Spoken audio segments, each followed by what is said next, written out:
personal branding dalam bisnis dan organisasi. Perkenalkan, saya Devi yang akan bertindak sebagai Master of Ceremony dan memandu jalannya acara ini dari awal hingga akhir nanti.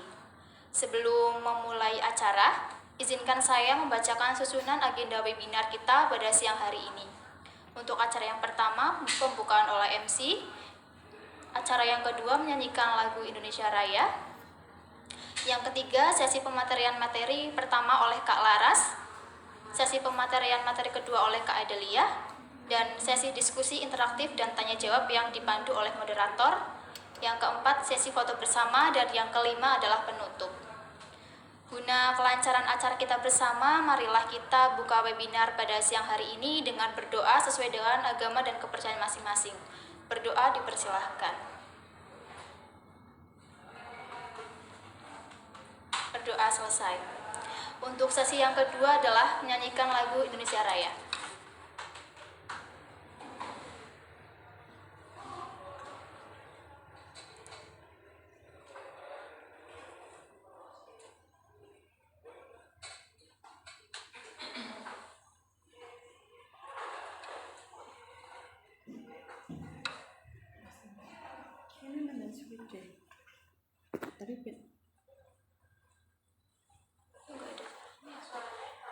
Enggak ada. Indonesia YouTube buka YouTube. Ini juga udah buka YouTube. Enggak di HP. Nanti suaranya langsung ke sini aja.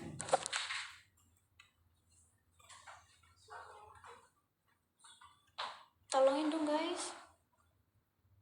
Guys, tolongin.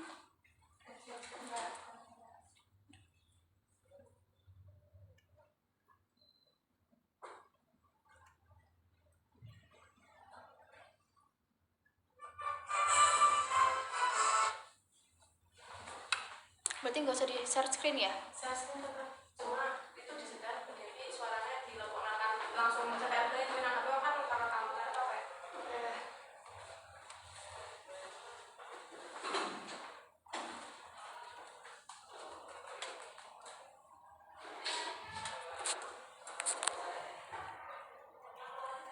Satu, dua, tiga.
Dimohon untuk semuanya open kamera dong.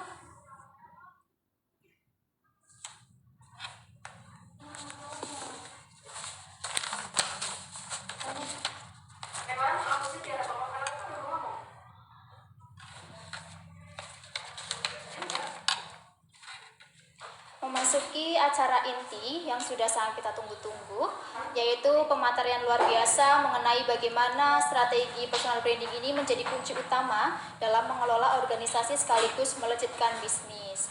Untuk memandu sesi pematerian dan diskusi interaktif ini, acara akan saya serahkan sepenuhnya kepada rekan saya, seorang moderator yang luar biasa. Langsung saja kita sambut Kak Afwani.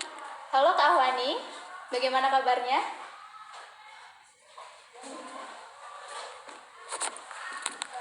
Alhamdulillah kabar baik. Assalamualaikum warahmatullahi wabarakatuh. Terima kasih kepada MC atas kesempatannya. Selamat siang dan salam sejahtera bagi kita semua. Yang saya hormati narasumber, panitia dan seluruh peserta webinar. Perkenalkan, saya Afwani selaku moderator pada sesi webinar kali ini. Semoga teman-teman dapat mengikuti kegiatan ini dengan baik hingga selesai dan memperoleh ilmu dan wawasan yang bermanfaat. Baik, tanpa berlama-lama kita akan memasuki sesi pemaparan materi.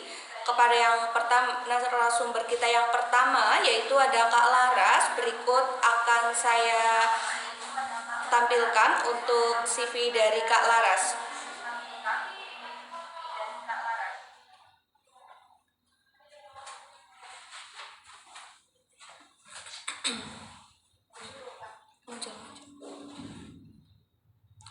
Baik, ini untuk CV dari Kak Laras, yaitu narasumber pertama kita. Kak Laras merupakan seorang aktivis kampus, yaitu anggota dari Badan Eksekutif Mahasiswa yang cukup aktif di Menteri Luar Negeri. Berikut untuk CV-nya. Pengalaman organisasi dari Kak Laras juga cukup banyak. Ada dari UKM English Club, lalu BEM sendiri.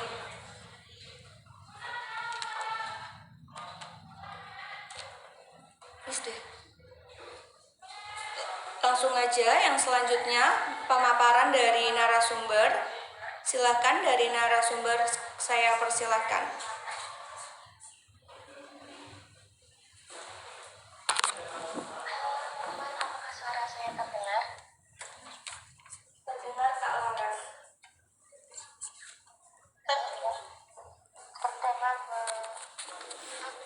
Selamat siang, Assalamualaikum warahmatullahi wabarakatuh. Waalaikumsalam warahmatullahi wabarakatuh. Oke, terima kasih ya Mbak Afani selaku moderator yang akan mendampingi saya selama penyampaian materinya.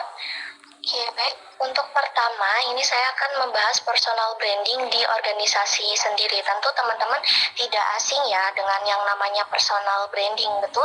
Ini kita santai aja teman-teman sambil sharing-sharing. Saya juga sama-sama belajar. Tentunya di sini ada banyak yang mau memulai personal branding ataupun yang memang sudah memiliki personal branding yang bagus.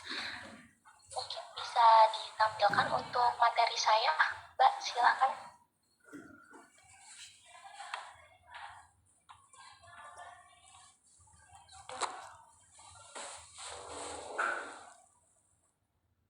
Sudah, Kak? Gimana Kak Laras?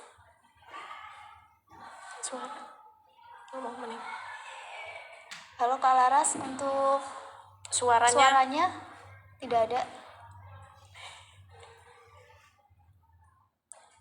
Oh iya, sorry teman-teman, ini ke-mute ya. Sudah terdengar? Sudah. Oke, untuk yang pertama, untuk intronya dulu nih, aku mau jelasin apa itu sih personal branding. Teman-teman di sini tahu nggak personal branding itu apa? Adakah yang sudah tahu, teman-teman? Oke, mungkin belum ya. Jadi di sini saya mau menyampaikan dulu apa itu personal branding. Karena saya masuknya ke dalam organisasi, tentunya saya juga mau membahas personal branding di organisasi ya. Jadi kalau menurut saya personal branding itu adalah proses gimana kita membangun citra, membangun karakter, nilai dan juga reputasi diri agar dikenal secara konsisten oleh lingkungan ataupun orang lain ya tentunya. Kalau misal dalam konteks organisasi teman-teman, personal branding itu menurut saya bukan hanya soal terlihat bagus di mata orang lain, tetapi bagaimana cara seseorang itu menunjukkan kapasitas, integritas, dan juga kontribusi nyata dalam organisasi tersebut. Ini saya agak sedikit mengutip ya dari Peter Montoya ya. Peter Montoya dia juga public speaker juga, yang dimana siapa? Aku panggilnya Mas atau siapa? Yang dimana Peter Montoya ini bilang personal branding itu adalah cara seseorang mengendalikan bagaimana dirinya itu bakal dipersepsikan oleh publik. Jadi teman-teman bisa mengatur ya, mau memperkenalkan dirinya itu di mata publik seperti apa. Itu untuk intronya. Kemudian langsung saja lanjut ke mengapa begitu penting ya personal branding ini. Bisa di next, kakak.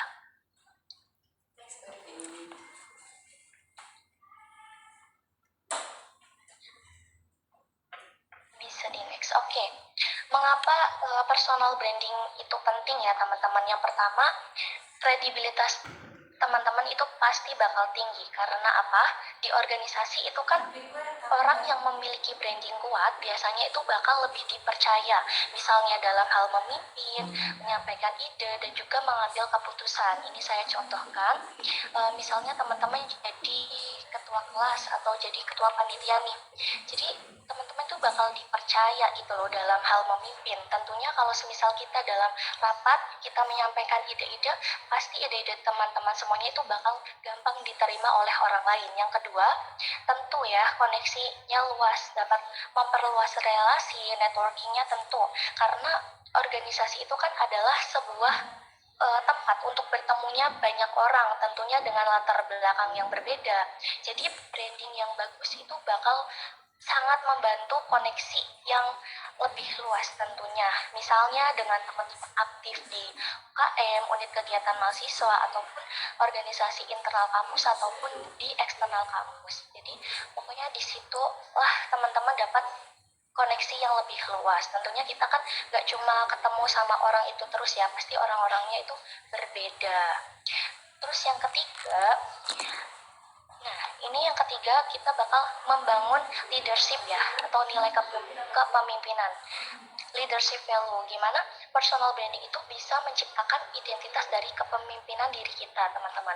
Misalnya, kalau teman-teman menjadi seorang pemimpin ya, mau dikenal tegas, mau dikenal sebagai pemimpin yang komunikatif, solutif, dan juga bertanggung jawab, dengan adanya personal branding ini sangat penting, teman-teman. Terus yang keempat, inilah mengapa teman-teman harus memiliki personal branding, tentunya agar berbeda dengan yang lain gitu. Tentunya menjadi pembeda.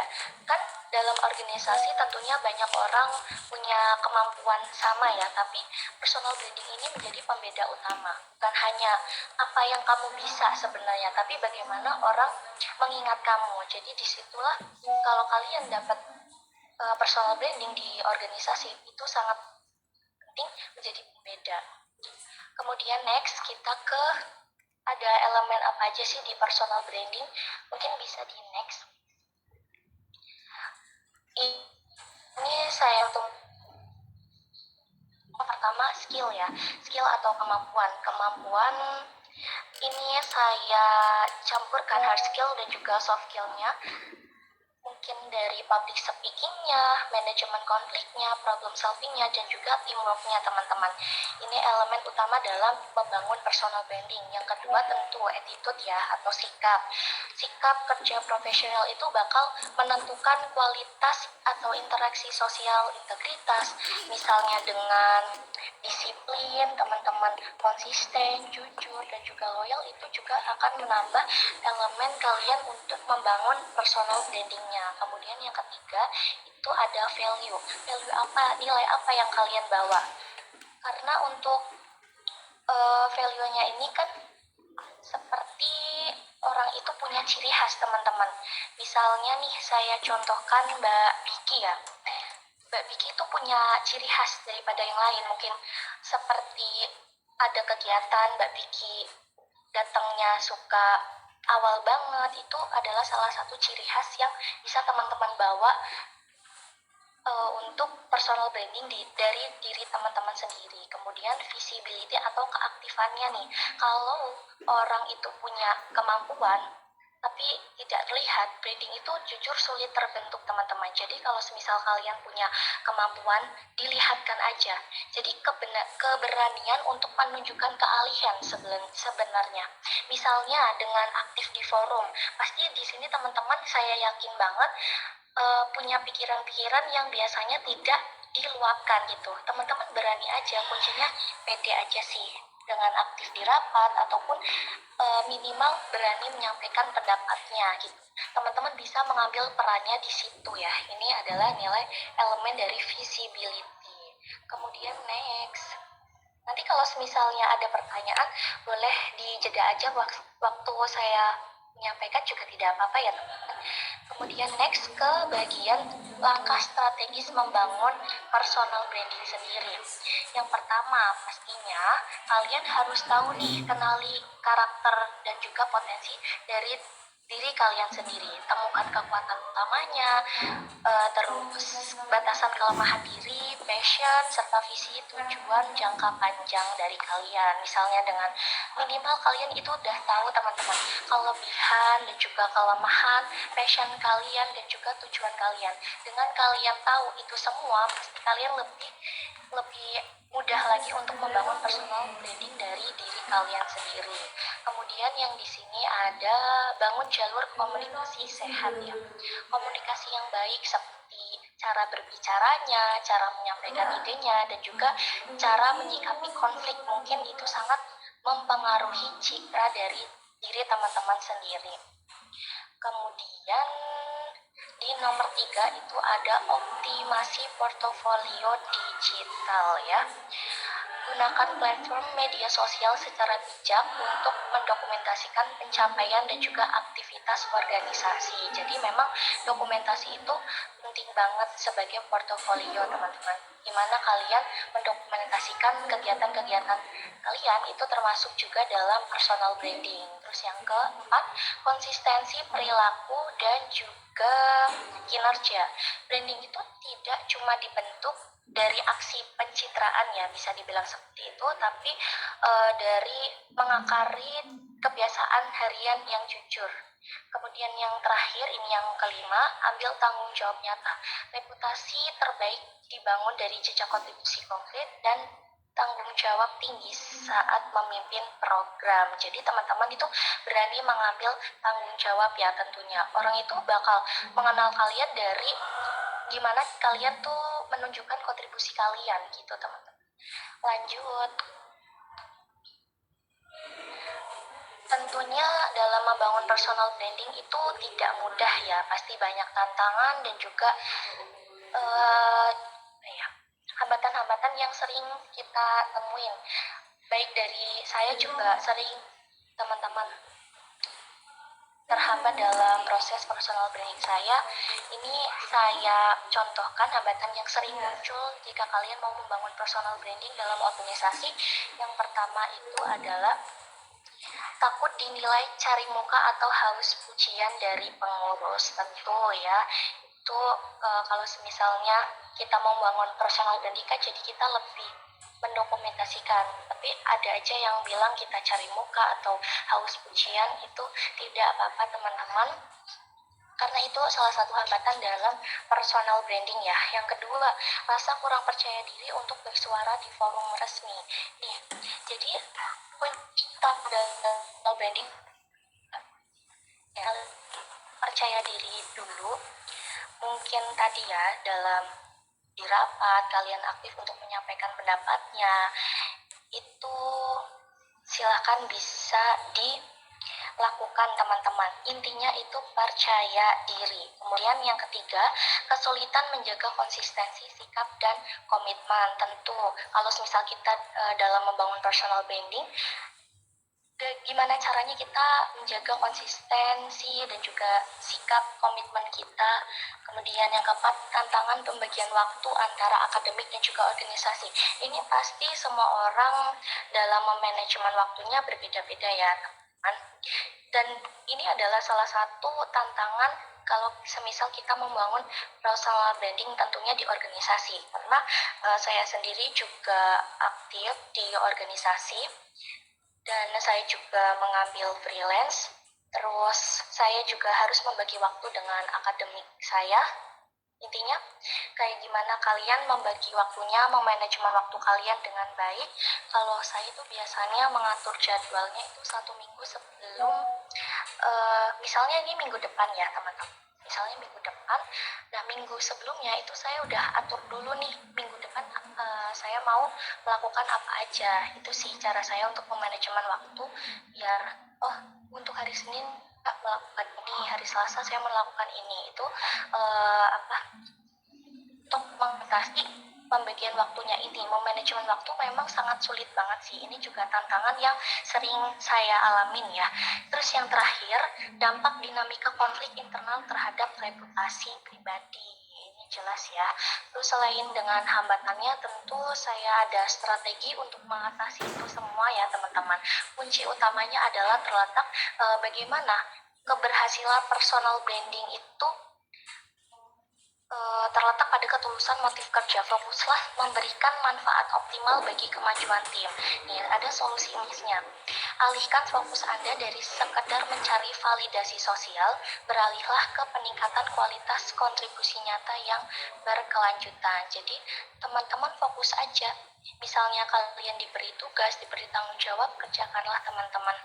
Di situ kalian yang dilihat adalah kontribusi nyatanya, di mana kalian menyelesaikan tugas-tugas dari kalian sebelumnya.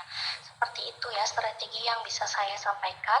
Kemudian lanjut ke bagian dampak dan juga manfaat jangka panjang. Tentunya personal branding itu kan tidak cuma ada hambatannya, ada juga dampak dan juga manfaat baiknya untuk jangka panjang. Makanya kalian mulailah untuk personal branding baik di organisasi, di bisnis dan juga di hal yang lain.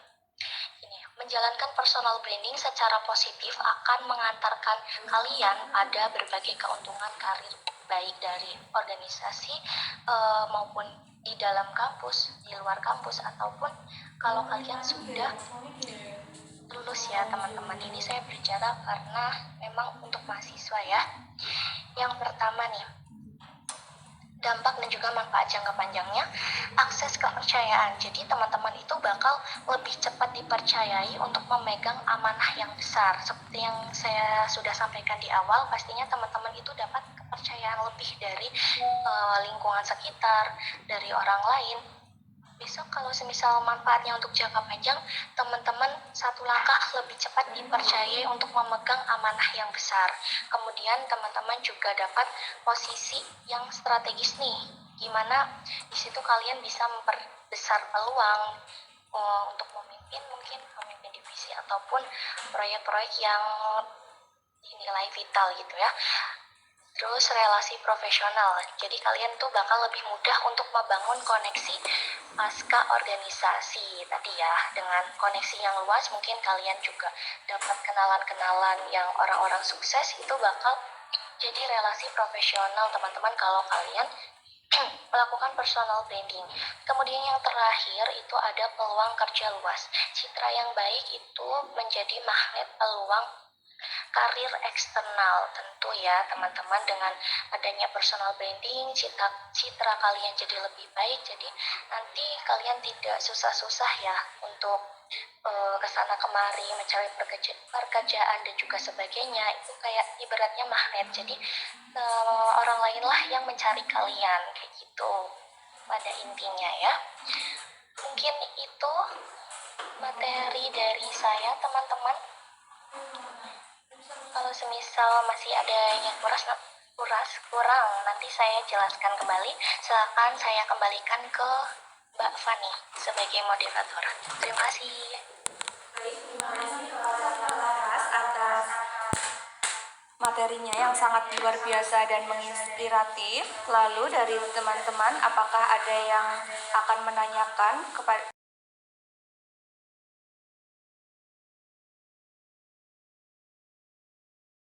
Baik, mohon maaf sebelumnya tadi sempat ada gangguan. Terima kasih kepada Kak Laras atas materinya yang sangat menginspirasi. Baik dari teman-teman, adakah yang mau menanyakan terkait dengan materi personal branding organisasi kepada Kak Laras? Untuk itu saya persilahkan untuk yang mau bertanya mungkin bisa angkat tangan.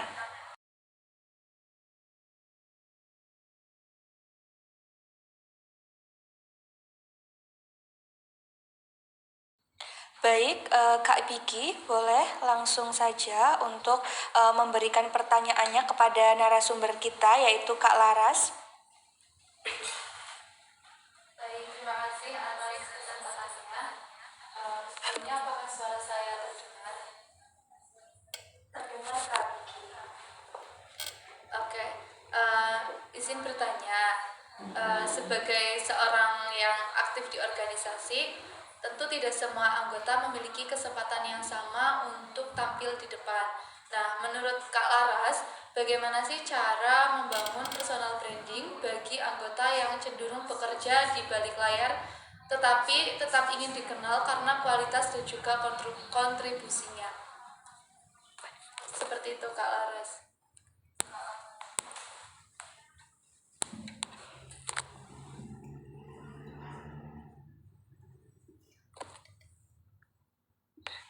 Oke, gimana Mbak Afani ini? Bolehkah saya langsung menjawab? Baik, silakan dari Kak Laras boleh menjawab jawaban dari pertanyaan dari Kak Biki.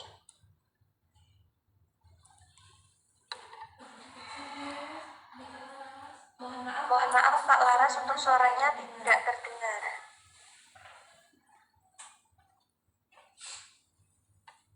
Oke, oke, terima kasih Kak Biki sebelumnya atas pertanyaan. Pertanyaannya ini juga sangat bagus ya teman-teman. Jadi dari Kak Biki bertanya, gimana cara seseorang itu aktif ya? Bagaimana cara membangun personal branding bagi anggota yang cenderung bekerja di balik layar, tetapi tetap ingin dikenal karena kualitas dan juga kontribusinya. Jadi kalau menurut saya ya Kak Biki, personal branding itu nggak selalu dibangun dari seberapa sering seseorang itu tampil di depan, tetapi dari bagaimana ia memberikan dampak melalui setiap tanggung jawab yang dia emban. Misalnya dalam organisasi ya, tentunya ada banyak peran penting yang bekerja di balik layar seperti per divisi-divisi yang tidak terlihat di depan kamera, seperti itu ya. Meskipun nggak selalu terlihat oleh publik, tapi kontribusi mereka kan juga ada dan juga tentu sangat menentukan keberhasilan dari sebuah kegiatan. Jadi bagi anggota yang lebih banyak bekerja di balik layar, personal branding itu bisa aja dibangun dengan gimana caranya kalian itu bisa menunjukkan kualitas kerja yang konsisten, misalnya menyelesaikan tugas tepat waktu, memiliki komunikasi yang baik, terus bisa diandalkan, dan juga seringkali memberikan solusi ketika dalam posisi ada problem ya. Seiring waktu juga pastinya orang lain itu akan mengenal mereka sebagai pribadi yang profesional dan juga tanggung jawab tentunya. Jadi selain dari itu, tentunya teman-teman jangan ragu juga untuk mendokumentasikan hasil kerja atau pencapaian-pencapaian secara profesional ya, baik itu mungkin di post di media sosial atau kalian itu bikin portofolio. Jadi nggak cuma mencari pengakuan ya sebenarnya, tidak harus apa terlihat di depan layar, tapi bagaimana kalian itu bisa membentuk rekam jejak sih kontribusi yang pernah kalian berikan, mulai dalam aktif berdiskusi dalam rapat, terus menyampaikan ide, itu paling penting sih, serta bisa membangun hubungan yang baik dengan sesama anggota organisasi, itu juga bisa menjadi salah satu cara efektif untuk meningkatkan kredibilitasnya dari teman-teman kalian. Jadi saya simpulkan aja, kalau menurut saya personal branding itu bukan tentang siapa yang paling sering tampil di depan, tetapi siapa yang mampu memberikan nilai, menjaga integritas dan juga konsistensi dalam berkarya. Pada akhirnya kan kualitas kontribusi akan membuat seseorang itu lebih dikenal dan juga dipercaya, meskipun sebagian besar pekerjaannya itu dilakukan di balik layar. Mungkin itu Kakak Biki. Bagaimana? Oke. Atas jawabannya. Baik, terima kasih kepada Kak Laras atas jawabannya. Kesimpulan dari materi yang sudah disampaikan Kak Laras yaitu kita dapat memahami bahwa personal branding itu dalam organisasi tidak hanya dibangun melalui kemampuan yang kita miliki, tetapi juga melalui sikap, nilai, tetapi juga melalui konsistensi dalam memberikan kontribusi dalam organisasi, seperti itu.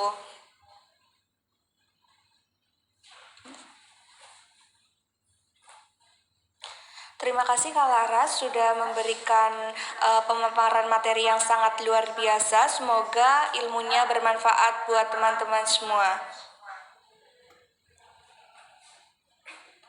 Kak Laras boleh silakan untuk keluar dari summit ini. Oke, terima kasih teman-teman. Oke, yang selanjutnya kita juga ada narasumber yang luar biasa dari Kak Adelia. Kak Adelia merupakan seorang owner dari bisnis Floris yaitu Give Me 2022. Untuk CV dari Kak Adelia saya paparkan. Kak Adelia adalah merupakan seorang mahasiswa dari Prodi Manajemen dan saat ini beliau juga sukses membangun bisnis yaitu bisnis Floris Give Me 2022. Tanpa berlama-lama lagi, langsung saja kita akan memasuki paparan dari Kak Adelia. Mbak. Saya rekain, Mbak.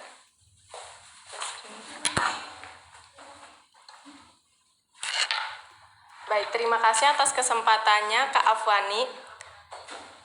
Assalamualaikum warahmatullahi wabarakatuh.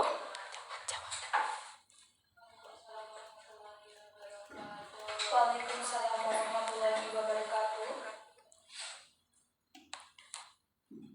Mbak bisa digedein rambut Devi. Nek bisa ya bisa apa-apa usah. Halo teman-teman semuanya, sehat?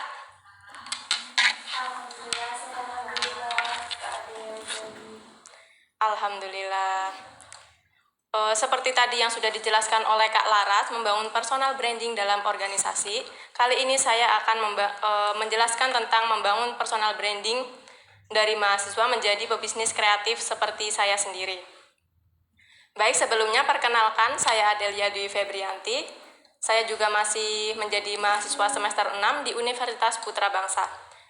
Terima kasih banyak untuk teman-teman semua yang sudah meluangkan waktunya untuk join di webinar kali ini. Nah, hari ini kita akan ngobrol santai tentang satu hal yang menurut saya itu penting banget, yaitu personal branding. Next, Mbak. Next, Mbak. Seperti yang sudah dijelaskan tadi oleh Kak Laras, jadi personal branding itu intinya mau seperti apa kita dikenal oleh orang lain. Gimana orang mengenal dan mengingat kita ataupun percaya dengan kita. Jadi kalau misalkan orang tuh udah percaya sama kita itu akan lebih mudah untuk membangun bisnis. Misalnya nih, teman-teman itu punya satu teman yang kalau disebut namanya itu langsung kepikiran, misalkan si Kak Iva, oh dia orangnya rajin kayak gitu, atau dia jago desain seperti itu. Nah, itu juga termasuk salah satu dari personal branding karena orang itu udah mengenal kita seperti apa. Jadi dalam dunia bisnis, jadi kepercayaan itu benar-benar mahal banget ya guys, karena bikin orang percaya itu susah loh, apalagi misalkan orang yang order dari luar kota, kita yang berada jauh dari jangkauan mereka itu mau percaya pasti cari dulu informasi-informasi tentang kita, entah itu dari Instagram kita ataupun dari website atau juga dari testimoni-testimoni lainnya yang ada di media sosial. Makanya kadang yang dijual itu bukan cuma produknya, tapi juga rasa percaya orang-orang kepada kita di balik produk tersebut. Oke, next Kak.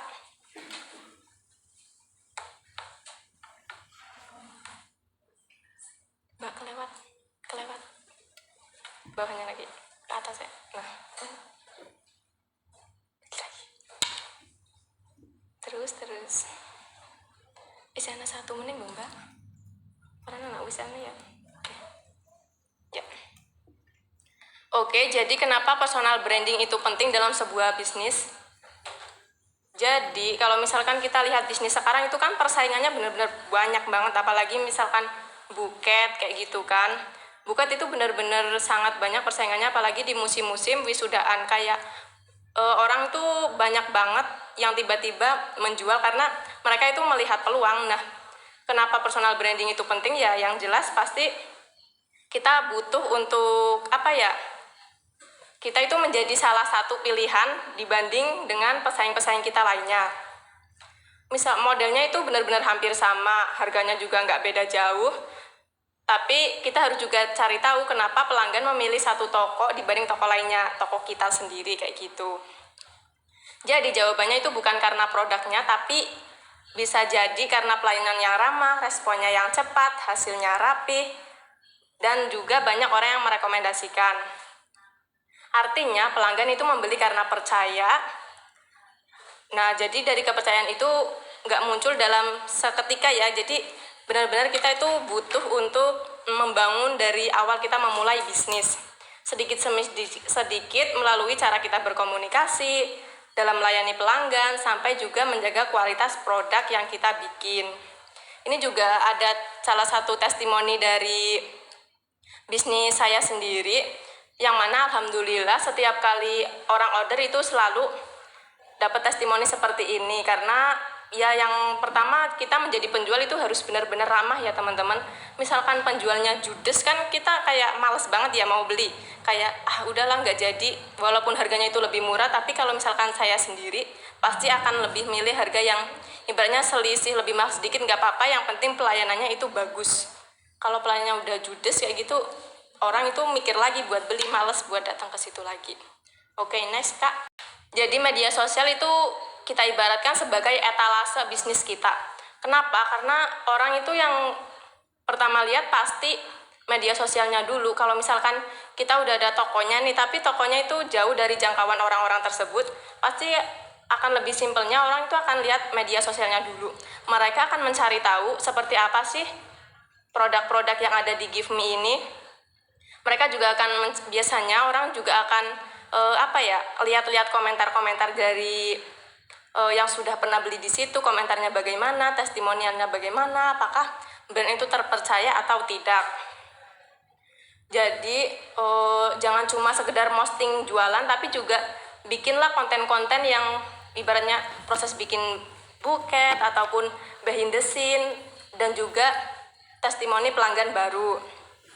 Seperti bisa dilihat di konten kami ini, ada beberapa konten yang alhamdulillah FYP sampai 1 juta, 2 juta penonton, padahal pengikutnya cuma sekitar 4 ribuan aja. Dan for your information, ini akun ini saya bangun sendiri, bukan dari hasil kadang kan ada beli followers kayak gitu kan, ini enggak, benar-benar dibangun. Jadi kita harus tahu dulu personal brandingnya, produk kita itu ada di mana, biar orang itu mengenal siapa di balik bisnis tersebut.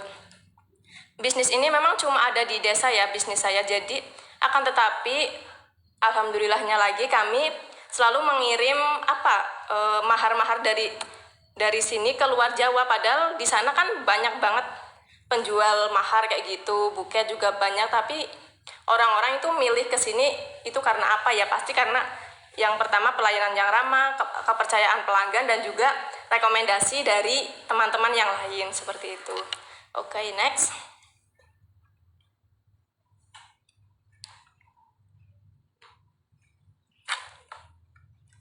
Kapan sih waktu yang tepat untuk membangun personal branding?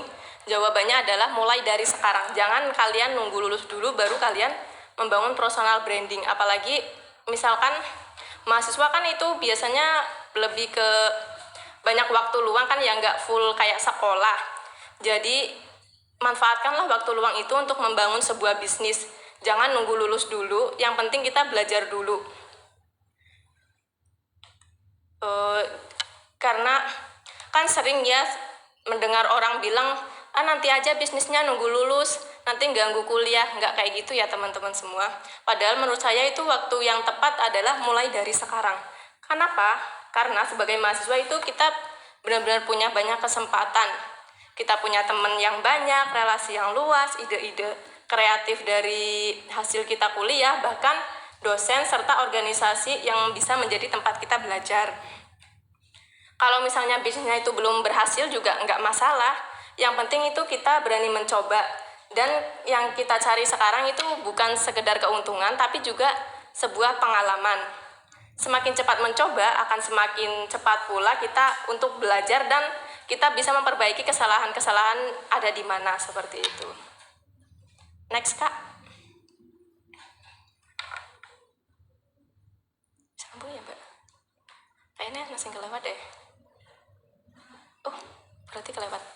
Terus lagi. Next lagi. Satu lagi. Ada lagi sing sing kelewat terus sih, Mbak, kayaknya urung semenit deh. Iya kan? Ana mening. Dure. Orang ana ya.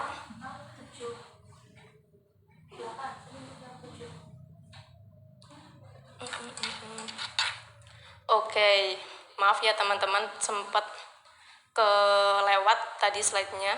Jadi gimana sih cara bangun personal branding dalam sebuah bisnis? Yang pertama, selain kita mengunggulkan kualitas produk kita juga perlu meningkatkan pelayanan kita. Karena yang sudah saya sebutkan tadi, orang itu akan enggan beli apabila penjualnya itu judes. Misalkan ditanya cuma jawab iya, enggak, atau sepatah dua patah doang, itu orang udah males. Orang itu akan menganggap penjualnya judes dan mereka akan nggak mau lagi balik ke situ, seperti itu. Lalu seperti halnya melayani pelanggan dengan ramah, seperti menyambut setiap pesan dari pembeli dengan penuh keramahan dan menjadi pemberi solusi terbaik. Jadi kalau misalkan ada pembeli yang bingung tuh, kita juga harus memberikan solusi, menyarankan gimana sih yang baik kayak gitu. Misalkan dalam pemilihan warna buket, kadang kan orang ada yang minta hijau dicampur dengan biru, kan itu kontras banget ya teman-teman. Jadi itu kita benar-benar menyarankan sebaiknya biru itu dicampurkan dengan warna putih, jangan dengan warna hijau ya Kak, kayak gitu. Nanti bisa juga ditambahin emot-emot di akhir kalimatnya supaya memberikan kesan ramah untuk pelanggan. Nah, yang kedua itu penting banget, karena jangan pernah takut untuk meminta testimoni. Karena testimoni itu seperti bukti nyata yang bisa membuat calon pelanggan berikutnya itu lebih yakin. Orang itu sebelum beli kan, kalian juga pasti lihat testimoni dulu kan, kayak misalkan beli di Shopee, di TikTok, ataupun di Tokopedia, yang dilihat pasti kan yang pertama ulasan dulu. Nah, itu benar-benar penting banget. Karena kita butuh feedback dari pembeli itu. Kadang kan orang mau beli lebih percaya orang yang udah pernah beli dibanding penjualnya, pasti seperti itu kan. Jadi benar-benar harus meminta testimoni, nggak usah sungkan. Misalkan si pembeli tersebut nggak memberikan testimoninya pun nggak masalah, itu kan hak mereka. Yang penting kita udah minta, seperti itu. Oke, next Kak.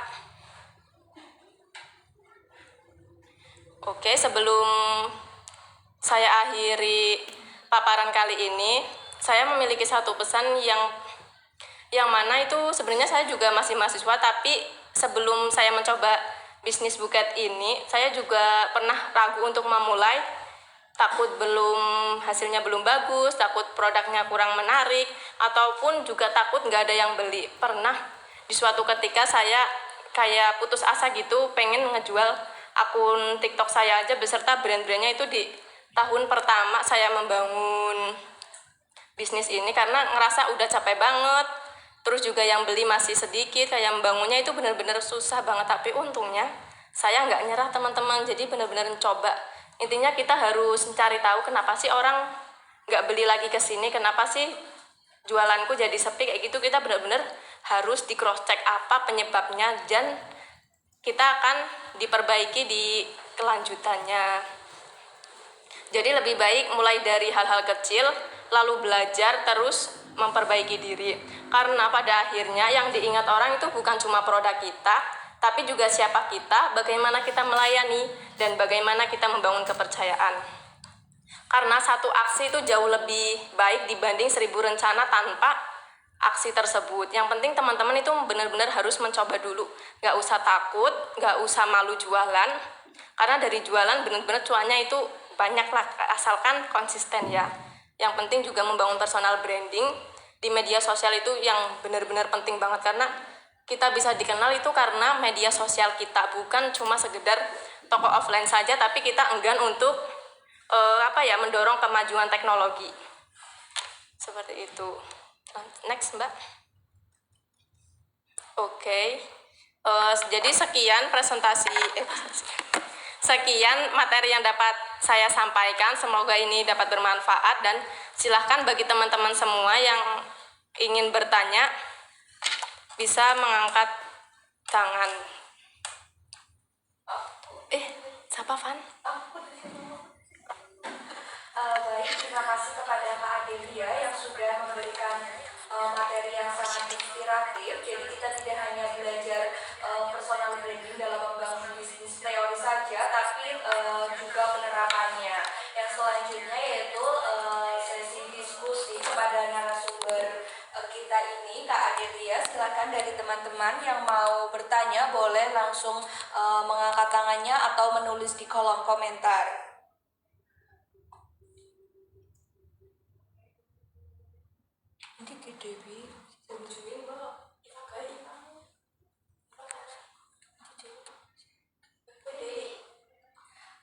Baik, silakan untuk Kak Dewi untuk memberikan pertanyaannya langsung kepada Kak Adelia. Saya persilahkan.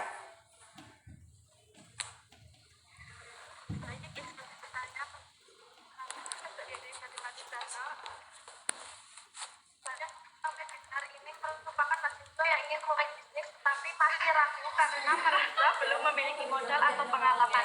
Menurut Kak Adel, langkah pertama apa yang paling penting untuk mulai membangun bisnis sekaligus personal branding?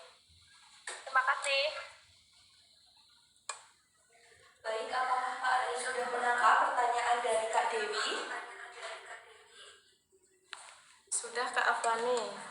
Silakan untuk Kak Ade bisa langsung menjawab dari pertanyaan Kak Dewi. Oke, pertanyaan yang bagus ya teman-teman, karena ini pasti peserta lainnya juga pasti bertanya-tanya yang mana mahasiswa yang ingin mulai berbisnis tetapi masih ragu karena merasa belum memiliki modal ataupun pengalaman. Nah, menurut saya langkah pertama yang paling penting untuk memulai bangun bisnis dan personal branding yaitu yang penting itu benar-benar mulai dulu ya Kak Dewi. Jangan nunggu modal besar ataupun merasa harus punya pengalaman. Kayak misalkan kita harus nunggu modal, nanti kita nggak akan maju. Jadi kan kita bisa memasarkan produknya teman-teman dulu nih. Misalkan ada salah satu teman Kak Dewi yang jualan mie uwel kayak gitu, nanti Kak Dewi bisa bekerja sama dengan pembuat mie uwel tersebut. Kayak misalkan ibaratkan namanya Devi lah ya. Kak Devi itu jualan mie uwel dengan harga 8.000. Nanti misalkan Kak Devi itu bisa diskusi dengan Kak Devi. Kak Devi, aku mau dong ikut ngejual mie uwelnya, caranya seperti apa. Nah, itu kan tidak perlu modal dulu. Yang penting Kak Dewi itu upload dulu. Berawal dari situ, reseller kayak gitu. Jangan langsung membangun bisnis misalkan takut. Nanti kan dari hasil membangun reseller tersebut, Kak Dewi juga lama-kelamaan akan dikenal dengan orang-orang yang biasa beli. Misalkan sebelum menjual itu harus ditelaah dulu apakah produk tersebut itu layak untuk dijual, Kak Dewi itu approve atau tidak. Nah, seperti itu. Karena awal-awal mula saya membangun bisnis memang dari awal jadi reseller dulunya saya itu reseller cemilan-cemilan kayak gitu, ngumpulin modalnya juga dari seperti itu, yang ibaratkan kita itu nggak nanggung resiko ya Kak. Jadi ya udah, biar produsennya ada yang bikin, kita cuma memasarkan, mengambil dari keuntungan penjualan tersebut. Misalkan harga 8.000 dijual dengan markup 2.000, itu kan udah cukup lumayan kan ya. 2.000 dikali misalkan sehari bisa laku 50 piece, kan itu udah 100.000 per hari. Yang penting itu kita telaten dan kita nggak nyerah, udah itu aja intinya. Nggak usah nunggu modal baru kekumpul dulu, nanti nggak akan pernah mulai kalau seperti itu. Yang penting benar-benar harus mencoba aksi dulu, baru kita evaluasi. Seperti itu Kak Dewi.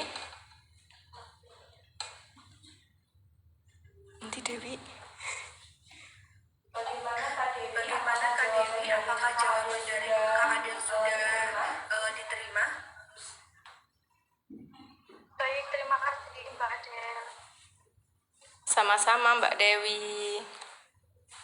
Baik, terima kasih kepada Kak Adel untuk jawaban yang sangat luar biasa. Dari saya, Kak Adel bisa mencoba untuk pemaparan materinya. Baik, terima kasih atas kesempatan yang sudah Kak Afwani berikan. Sampai jumpa ya teman-teman semua. Semoga sehat selalu. Bye-bye.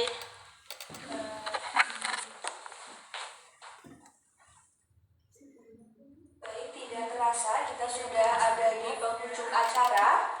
Kita sudah memaparkan dua narasumber yang sangat luar biasa dari Kak Laras dan juga Kak Adelia. Yang selanjutnya saya izin undur diri. Mohon maaf apabila banyak salah dan dari tutur kata saya. Untuk selanjutnya saya kembalikan kepada MC.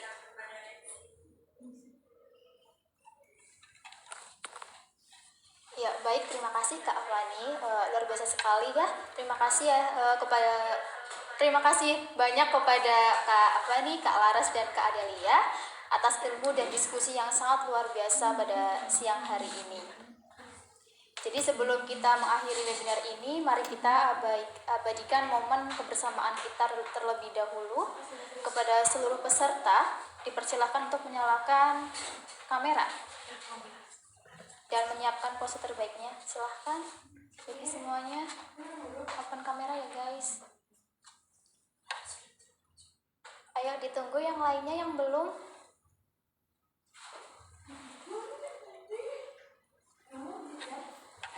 Kami tunggu ya.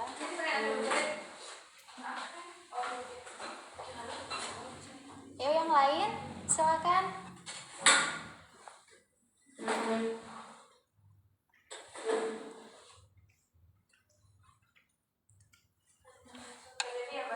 Gak bisa. Gimana? Kamu aja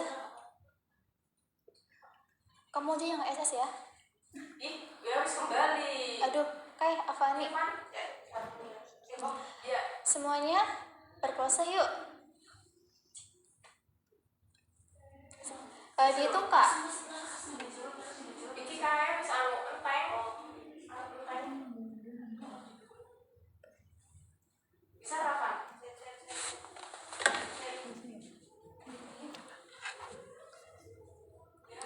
Udah? Udah dihitung belum? Sebentar ya. Ditunggu yang lain yang belum open kamera, yang on kamera. Masih banyak yang belum.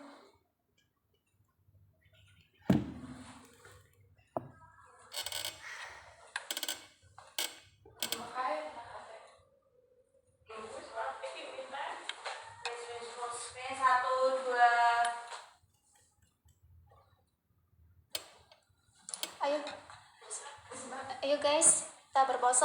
Yuk, 1, 2, 3.